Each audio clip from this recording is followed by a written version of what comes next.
مساء الفل، ازيكم عاملين ايه؟ يا رب تكونوا بخير. انا اسمي احمد المرغني. لو اول مره تشوفوني انزلوا اشتركوا في القناه وفعلوا زر الجرس واعملوا لايك وشير لو عجبكم الفيديو بتاعنا النهارده سهل وبسيط. احلى حاجه ممكن تاكلوها وبناكلوها بره على طول، هنعملها في البيت احسن من نشتريها. هنعمل سندوتش برجر كده بس بطريقه السماش. تابعوا معايا الفيديو للاخر.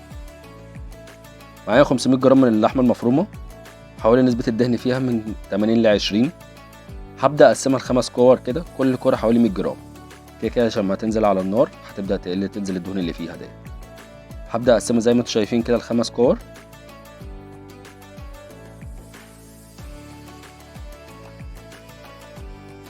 وبعد ما اقسمها كده هبدا احطها في التلاجة كده حوالي ربع ساعه او 10 دقايق قبل ما احضر بقيه الحاجات اللي هعملها.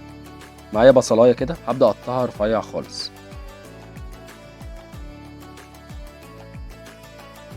ده الخضار اللي هستخدمه.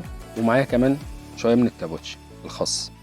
هجيب البصلايه كده احط نقطه زيت كده في اي طاسه وانزل بالبصلايه، ابدا اشوحها كده تشويحه بسيطه، وبعد كده هنزل عليها بنص كوبايه ميه عشان اكرملها. كده انا مش هحط سكر عشان كده البصل فيه سكر، فانا مش هحتاج ان انا احط فيه سكر. زي ما انتم شايفين كده البصل بدا يغير لونه مع كل شويه ميه بحطهم. ده كان اخر حاجه، خلصت شويه ميه حطيتهم وده كان شكله النهائي. هجيب طاسه سخنه وانزل فيها بشويه زيت واحمص العيش شويه،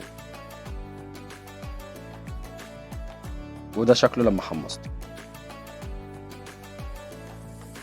وهجيب طاسه وانزل فيها بحبه زيت برضو، وهجيب كرة من اللحمه واي حاجه عندي مسطحه هحطها عشان تكبسه، وهتبله بملح وفلفل اسود فقط لا غير.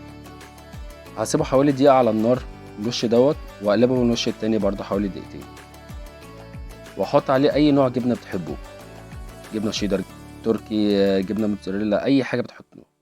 مش قادر اوصف لكم قد ايه كان البرجر جوسي، كان حلو قد ايه. بعد كده انا جبت صوص برجر احطه في القاعده من تحت من العيش. بعد كده احط عليه شويه خس، واحط عليه البرجر بالجبنه كمان طبقه، وشويه البصل اللي كرملته بس كده، واحط عليه كب العيش من فوق. وده كان شكله اسهل سندوتش ممكن تاكلوه. مش قادر اقول لكم بصراحه هو كان طعمه حلو ازاي. انا كده كنت صايم فاكلته بعد ما فطرت بصراحه. انتم جربوه وقولوا لي رايكم في الكومنتات. لو وصلتوا لحد هنا احب اقول لكم شكرا. ما تنسوش تشتركوا في القناه وتعملوا لايك وشير لو عجبكم الفيديو. اشوفكم الفيديو الجاي. سلام.